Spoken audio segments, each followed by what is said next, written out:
Good morning. Let me move around this cord. Give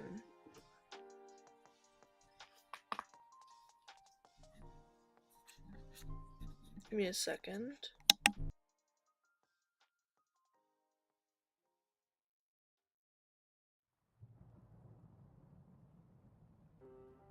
Okay.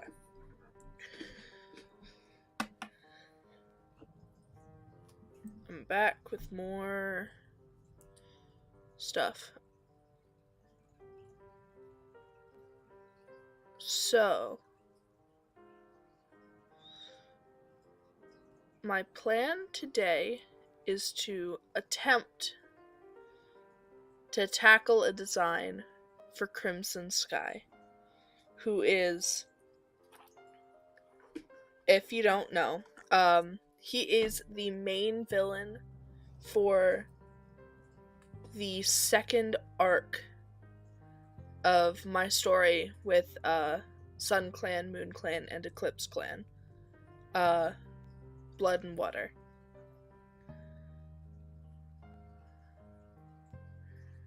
I need to look up reference photos really quickly for a good pose.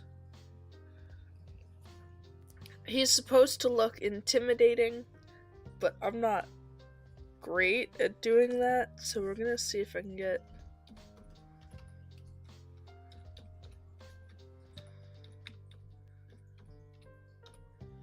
how did I type that?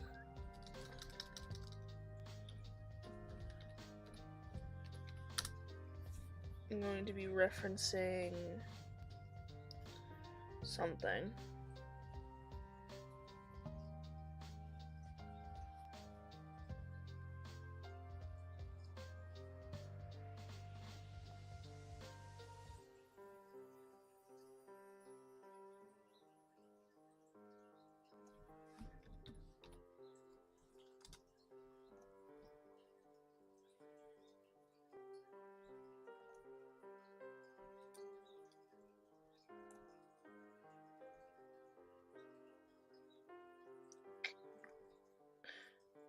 Okay, whatever. Let's get into it. And I will be talking a bit about Crimson Sky himself.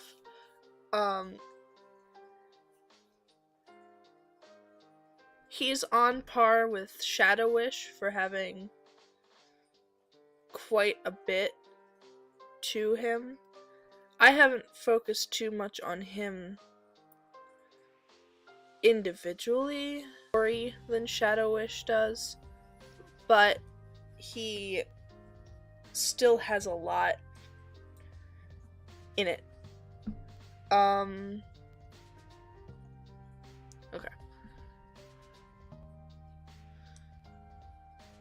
Ow. Okay. Anyway. Let me wake up my stuff. So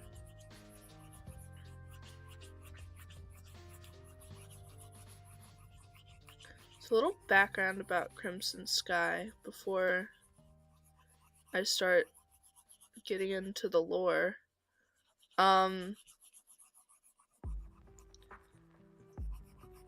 He was not the original villain of Blood and Water. Blood and Water actually went through a very significant rewrite.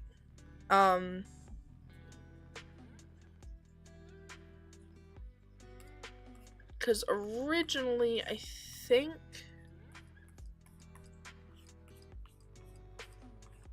think the villain was just a rando named Needleclaw or something. Something to make him sound intimidating. Who had no substance other than wanting to take over the clans and being a former clan cat.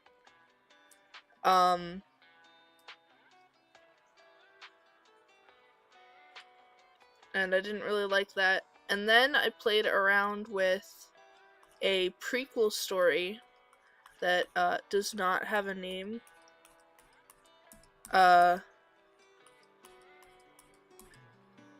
It's probably something thistles in the sage bush or whatever, I don't know. I'd have to actively...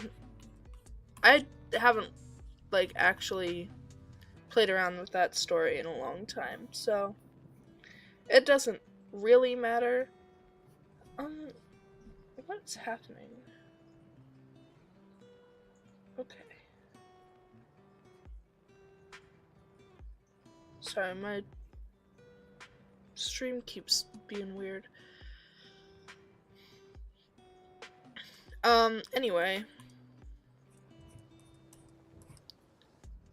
In that, I created 2 characters named Crimson Sky and Cottonwood, and the way the story went fit perfectly for Crimson Sky to be the villain, which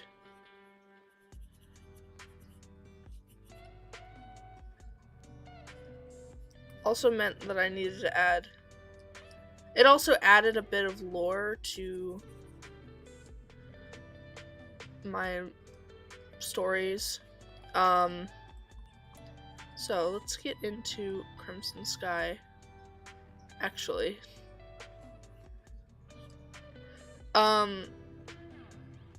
So Crimson Sky and Cottonwood were loners who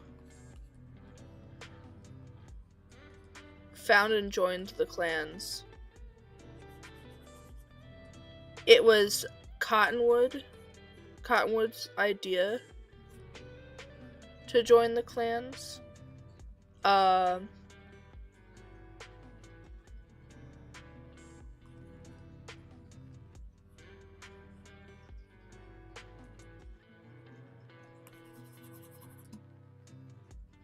Crimson had no real motivation to, other than wanting to stick with his brother.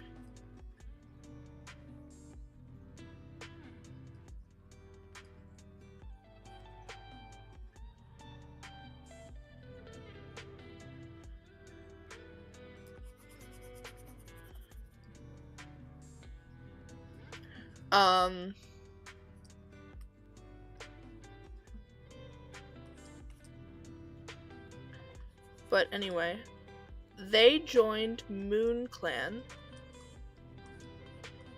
and it is quickly discovered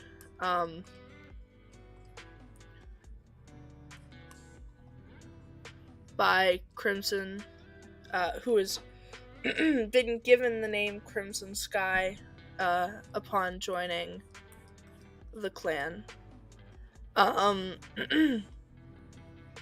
He had always been kind of the leader of his and Cottonwood's little group. And he hadn't realized until he was actually a part of the clans. Crimson Sky is gifted. He's got a pretty stereotypical gift. He's just got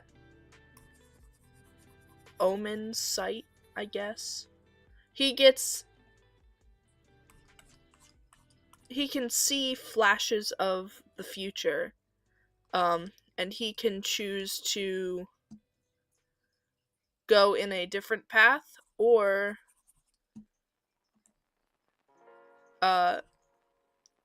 lead to that future.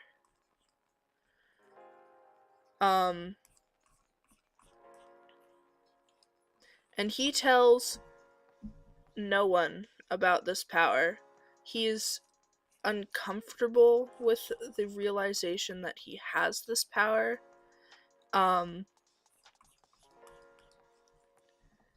And as he gets to know the clans more, he realizes that there are other cats with powers like this, and he is extremely uncomfortable. It feels wrong. But he refuses to leave his brother. So he wants to figure out a way to get them out of the clans. Unfortunately, Cottonwood has already kind of integrated himself into clan life. I don't know what kind of hair to give him.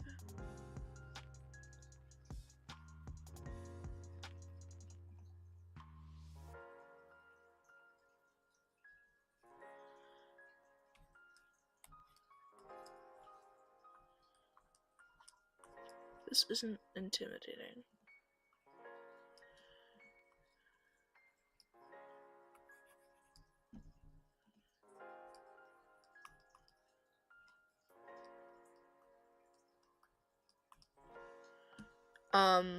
Anyway.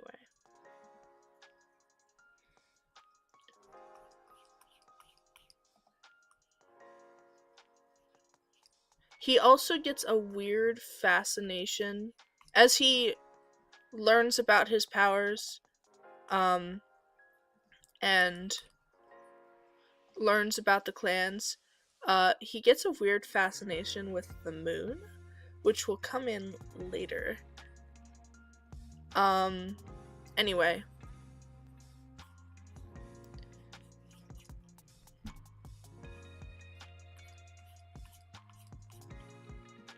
A lot of this I haven't figured out entirely, but we're going to fast forward to Crimson Sky has been working with an exiled cat named Thistledown.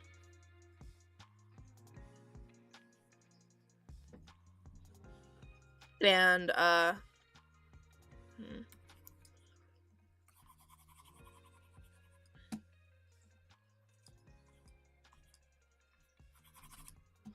don't know. Sorry, give me.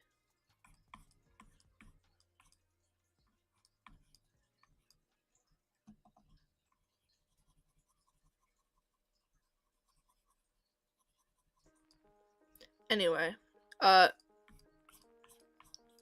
say working, but really Crimson is just using Thistledown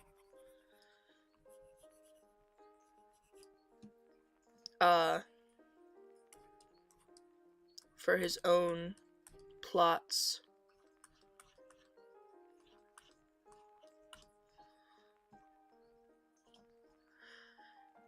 Anyway, fast forward to they've gathered a group of rogues.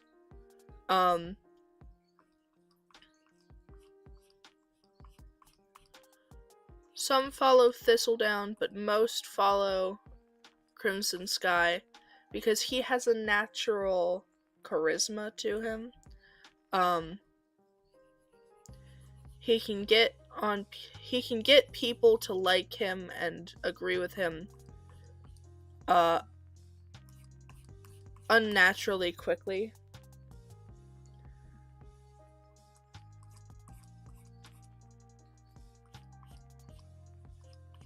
Anyway,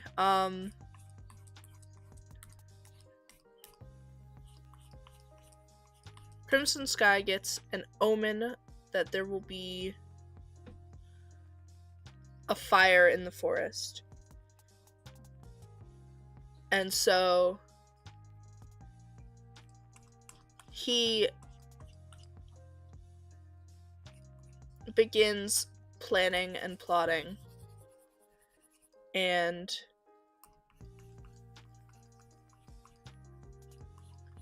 many things happen, including part of his plan was taking out a good chunk of the gifted cats.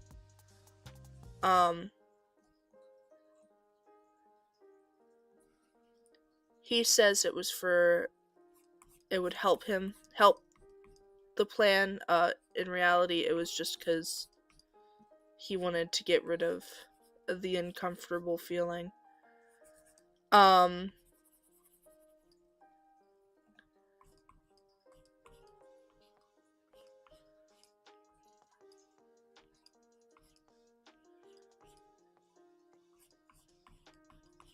The outsiders begin taking out the gifted cats. And then when the fire begins,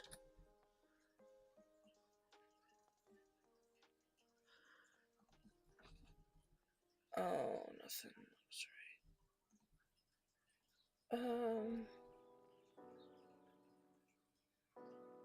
My proportions are off again. Sorry. Anyway, yeah. The fire happens. Crimson Sky and his goons kill a few more people, including Thistledown. He throws that man straight in the fire.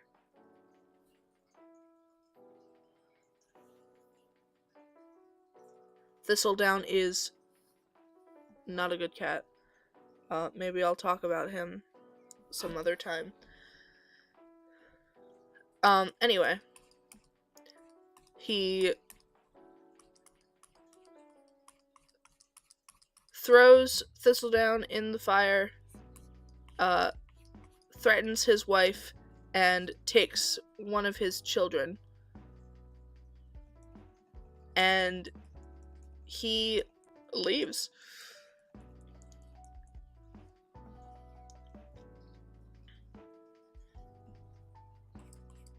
He believes it is time to leave, and he will let the other cats deal with all that he has wrought. And so he begins traveling. While he is traveling, he is accompanied by... He's being followed by a small black cat. And eventually he confronts them, and it turns out it's Shadow Wish. She essentially is like, whoa, you did all that and then just left. What are your plans? And Crimson Sky kind of just scoffs and keeps walking. And so Shadow Wish tags along with him.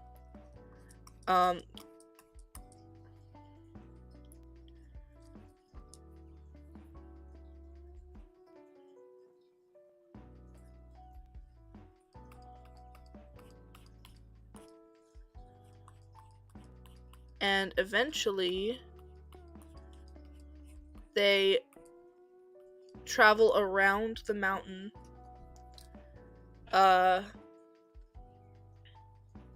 with this child, whose name I have written somewhere. It's some variation of a color of red.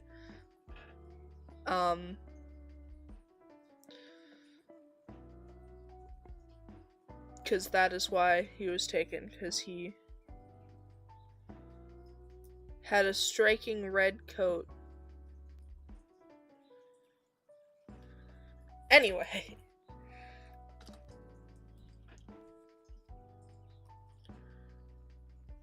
None of this looks right. His legs look wrong.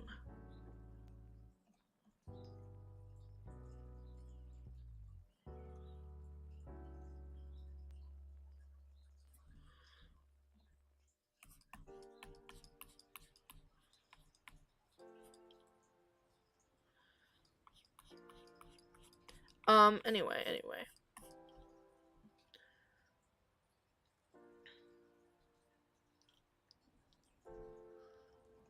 We're gonna fast forward again to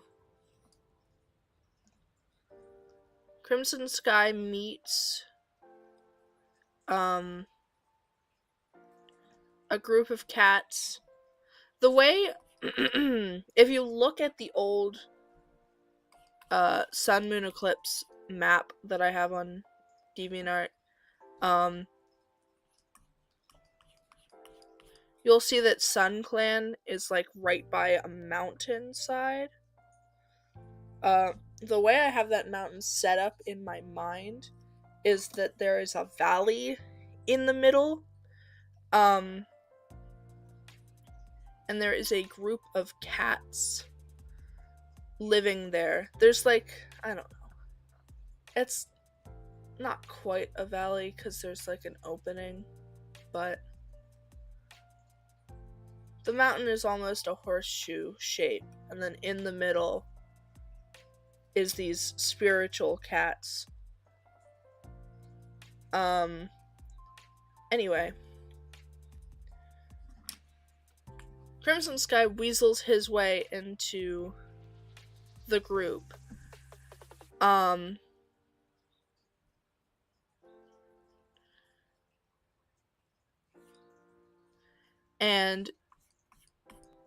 he learns of a ritual that they have,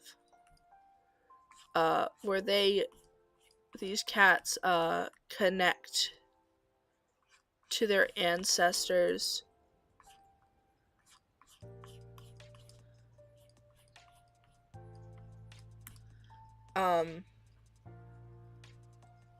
It's pretty much like a possession ritual. They allow the deceased cat to possess a body and talk to the living. And then they have a second, and then they give the body back up. They have like an emergency thing they can do in case the cat decides they don't want to give the body up, but that does not matter to Crimson Sky. He sees this ritual and he is more than intrigued.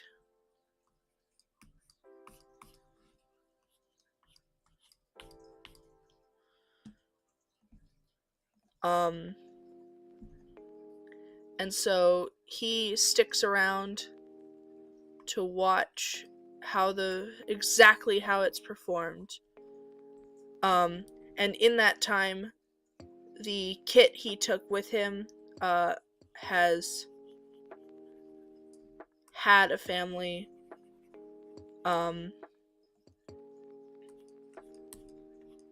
and kind of started his own life.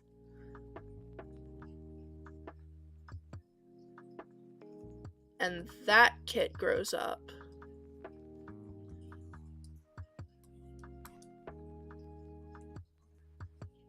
And then Crimson Sky is ready. And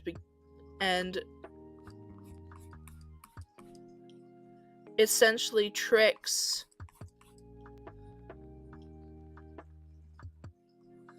one of the cats. I don't remember who.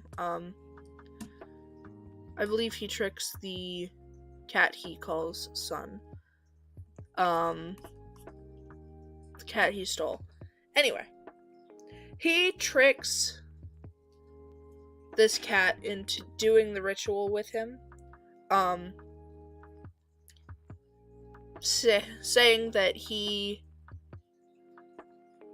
has a cat that he'd like to connect with.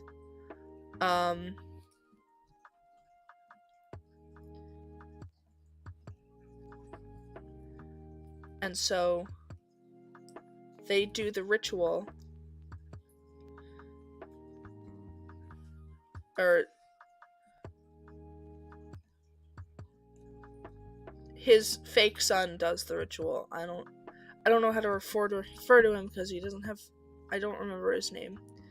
I think his name was like, I don't know, Rowan or something. So I'll just call him that to make it easier.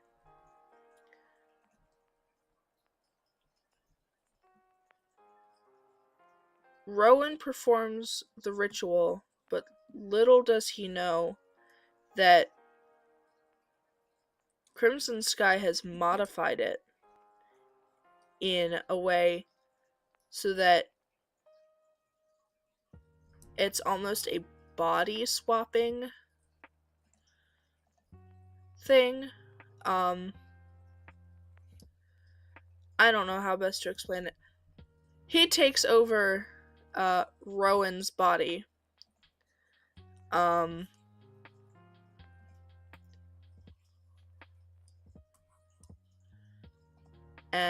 Rowan is surprised and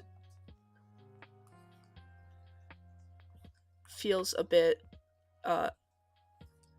betrayed, and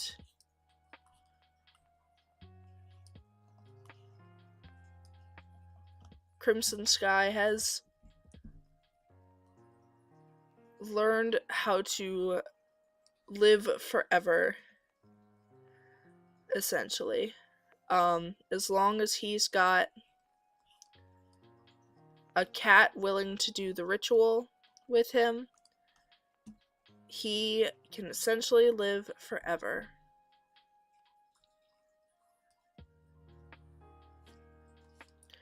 And at this time, Shadow Wish, who is still here, she's been here the whole time, she is extremely bored.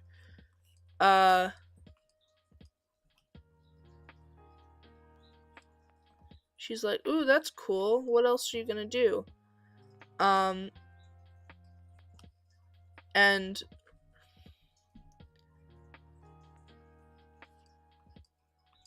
Crimson Sky, sends her away. Her only purpose to him was leading him to these cats. And now that she's done that, she is no longer of use to him. And, I don't know. Shadow's angry. Shadow Wish will remember that. She will be back for revenge. Anyway.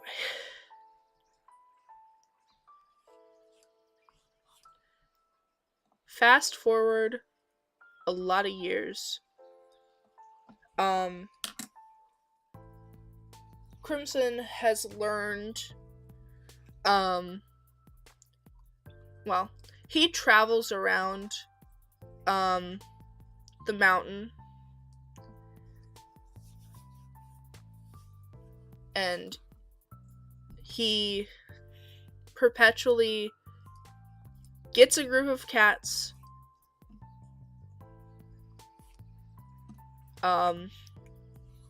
finds someone he decides to be his mate, they have kits, he chooses a kit who will be his next body. He eventually decides that it's time to switch bodies, and so they perform the ritual At some point, the flower needed for the ritual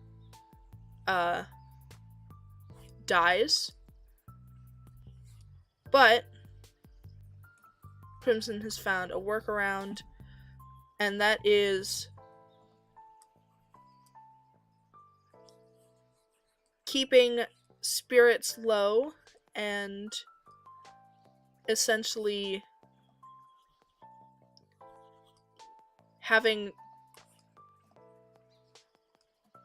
whoever he is going to become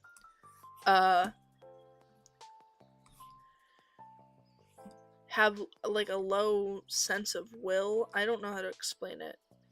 Anyway, they're extremely vulnerable to the possession. And in his many years of doing all this, he's had a lot of close calls, and he's had to trial and error a lot.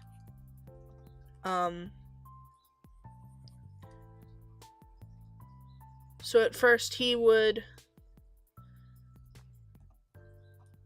treat his new vessel or his future vessel like a normal cat. But eventually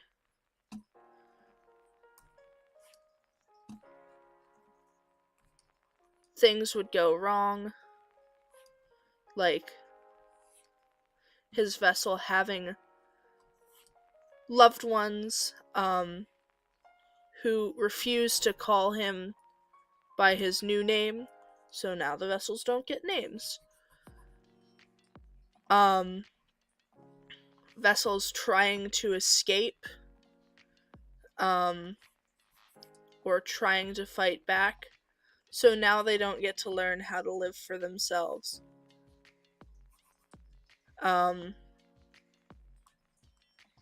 Vessels who aren't perfect but also refuse to have kits. So essentially Crimson Sky becomes homophobic. He is my only homophobic-ish cat, and he's not even what I would what you would normally think of as, I don't know. Anyway, he does all this trial and error, and fast forward to present day.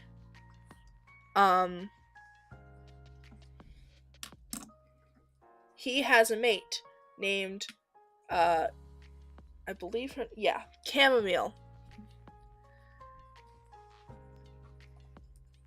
He doesn't have a mate. His vessel has a mate named Chamomile, and it is about time for Crimson Sky to switch bodies. And so he does the ritual with his son, with Chamomile's mate. And Chamomile notices a sudden change in her mate and kind of freaks out.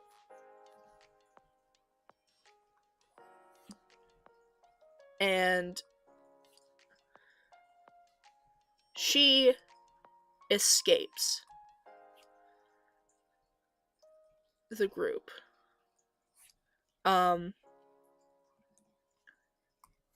She escapes while pregnant. And Crimson Sky was kind of hoping to keep those kits in case he needed them.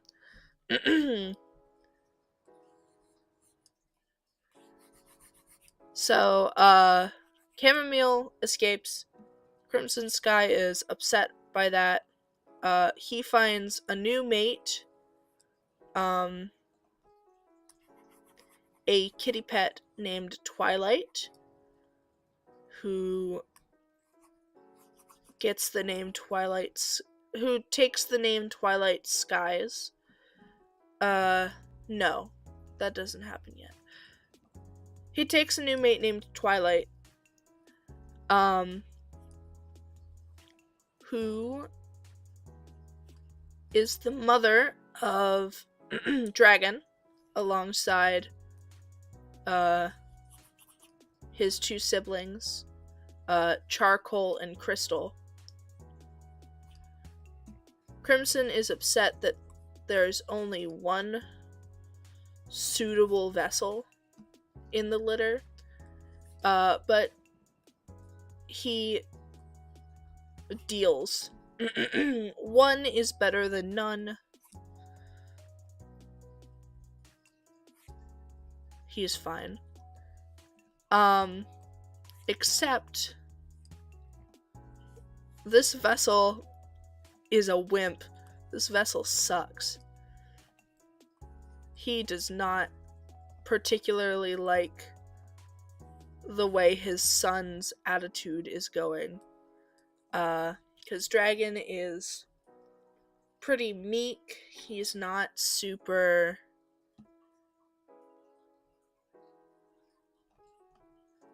He's just kind of a weakling, I guess, in Crimson Sky's eyes. But again, one vessel is better than none, and Crimson will try to force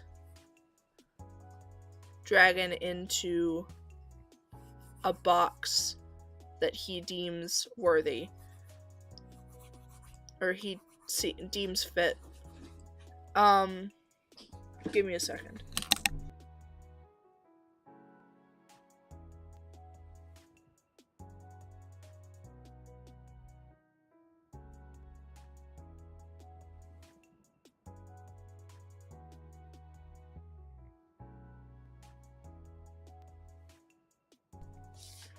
Okay.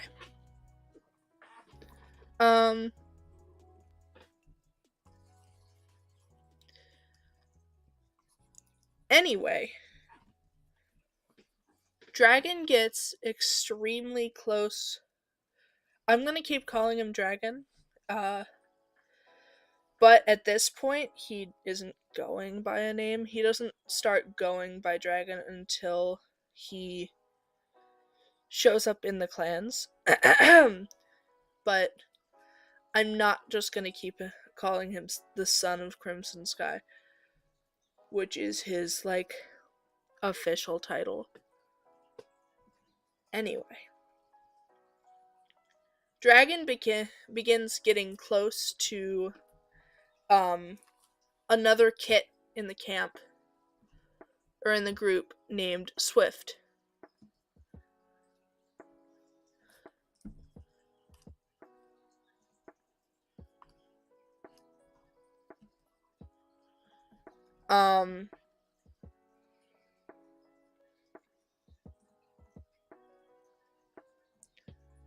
And, well, they're extremely close, and eventually Dragon and Swift decide to sneak out of camp.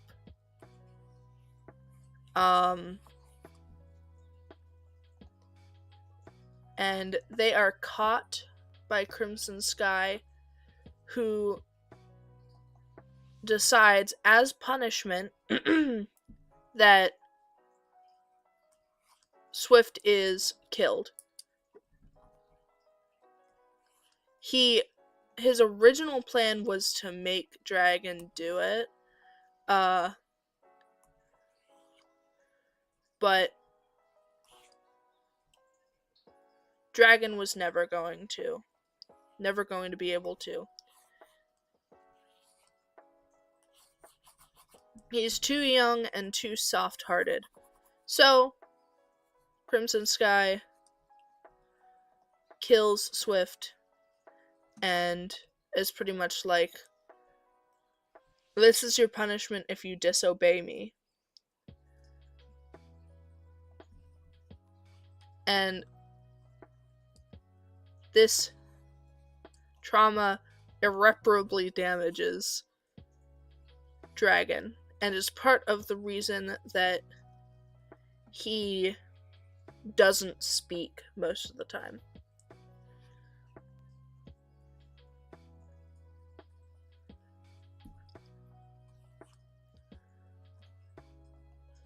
Or he has trouble speaking.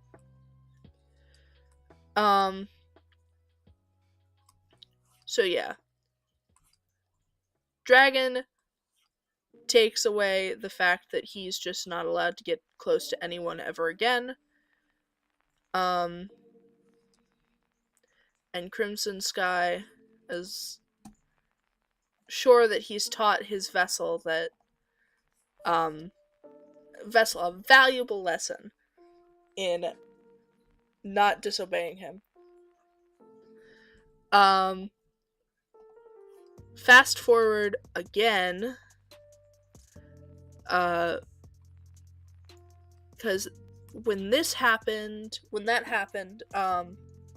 Dragon was about apprentice. Fast forward to like a year later, and the group has moved to being pretty close to where the clans are, as Crimson Sky has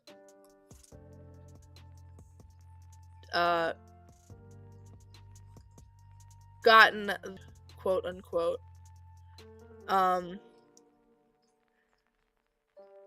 that it is time for him to return to the clans.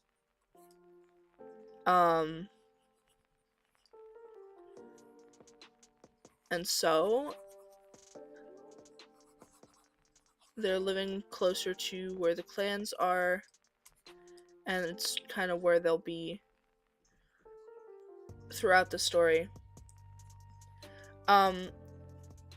Partway through, before the time skip, at some point,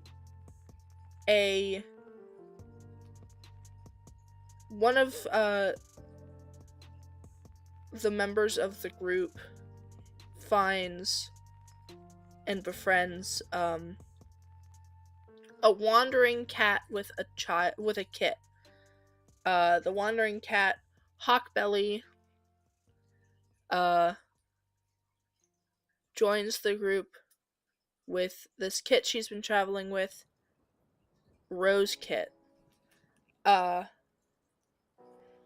Crimson Sky immediately recognizes that Rose Kit looks strikingly like she could be his kin. And so he takes Rose Kit kind of under his wing. What am I doing?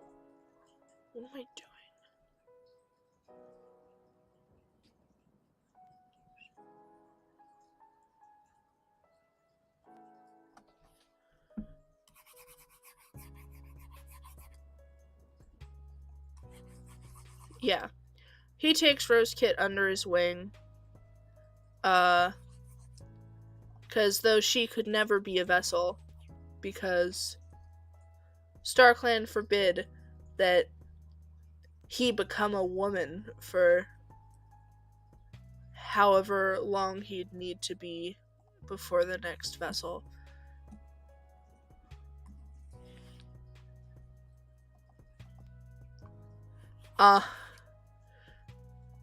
Sorry, I'm realizing how much this guy actually really sucks.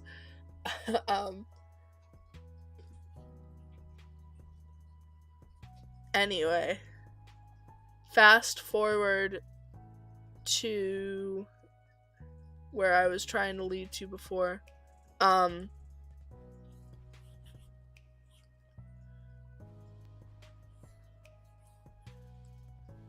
Dragon, in an act of rebellion,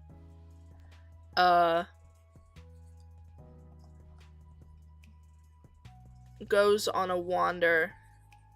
He leaves camp and goes to wander, and accidentally falls into the lake, or into the river. Yes. Crimson Sky has lived a long time, and he has become a very bad person. He probably wasn't super sexist or homophobic when he was in his first reincarnation, but I don't know, 300 years will do that to you. Also, see ya, Icy. Have a good day. Anyway,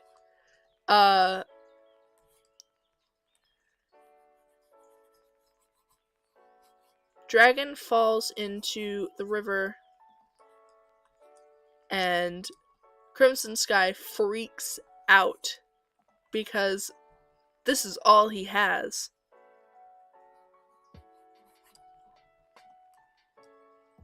Twilight has not had another litter yet, and this is the only vessel Crimson Sky has for the time being.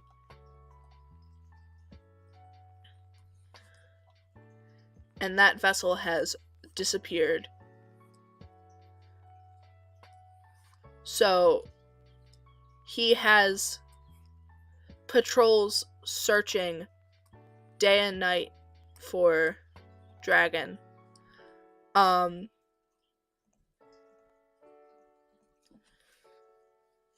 so Rose Ear, Rose Kit, now Rose Ear, who has been mingling with the clans, and has taken it upon herself to get more followers, quote unquote, from the clans, has heard whispers from Moon Clan cats about a strange red cat who showed up. And so she does some digging, and she finds Dragon and takes him home, and Crimson Sky is upset but is quote unquote holding back.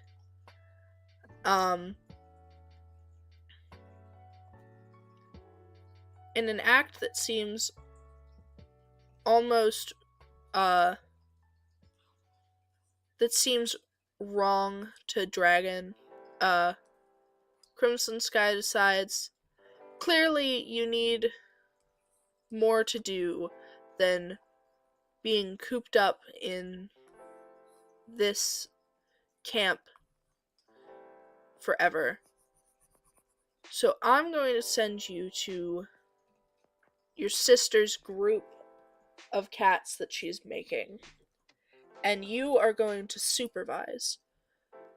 Because at this point, Rose Ear has been almost collecting clan cats who have issue with the clans, for like a mini army or something to fight against the clans.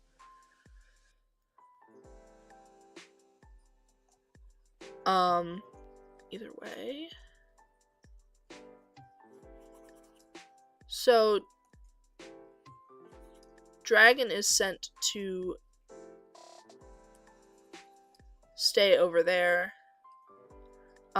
Also, he is quote unquote gifted with a mate, because Dragon is almost, or Dragon is like 2 years old at this point, and he's shown no interest in taking a mate, and Crimson Sky will have his security plan. So he brings in a kitty pet named Peanut Butter to be Dragon's mate. Unfortunately for Crimson Sky, both parties are homosexuals. You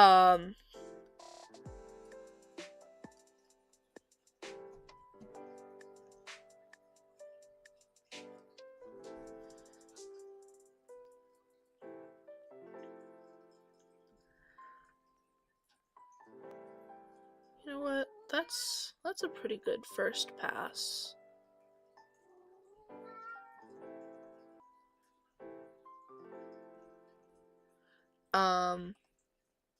Anyway. Fast forward again to Dragon leaves the group again.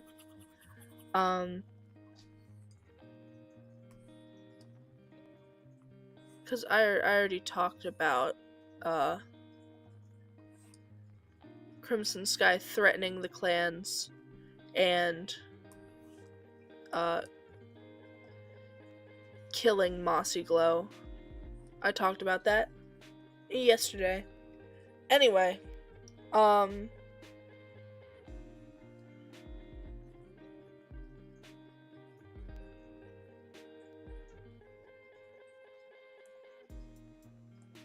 I stupid?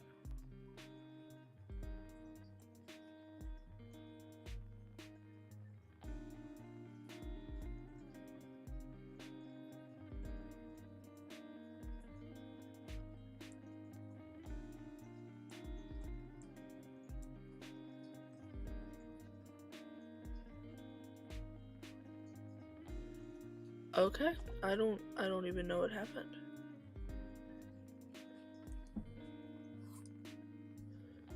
Anyway,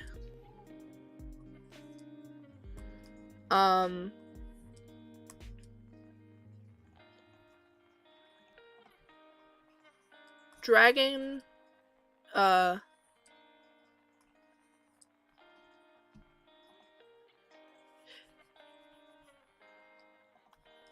Dragon and Rosier discover that Crimson Sky is going to attack the clans, and exactly when that's going to happen. So they decide they're going to go warn the clans. And at this point, Dragon has learned what is going to happen to him, and what his, purpose is. So he leaves with his new baby brother, who could also fit as a vessel. And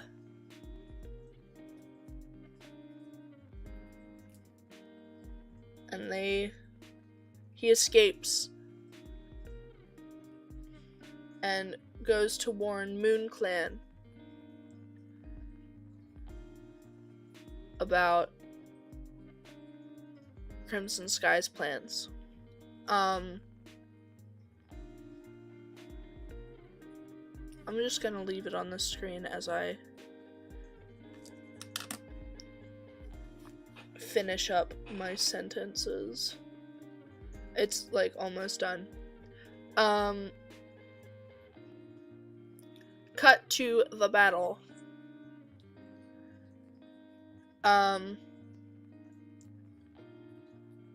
Crimson Skies group, the main purpose is to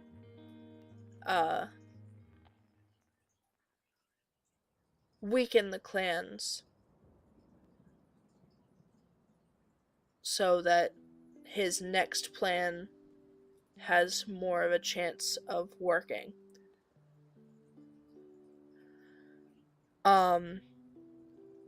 But in that attack, he spots Dragon, who was out on the battlefield because Blazing Paw snuck out.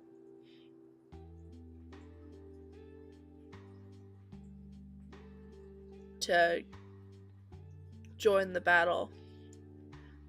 Even though Dragon and Blaze were supposed to stay hidden. Anyway. So, after the battle, Crimson Sky sends one of his cats, a few of his cats, to go spy on Moon Clan and look for an opportunity to get Dragon. And that opportunity strikes during Dragon's vigil, or his warrior ceremony vigil.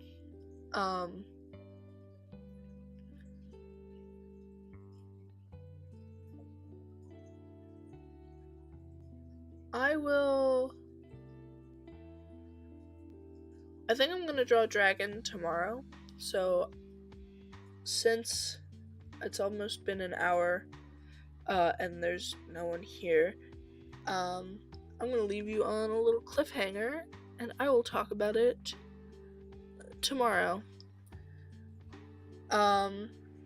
Anyway, thank you for watching, and I will see you again tomorrow. Bye.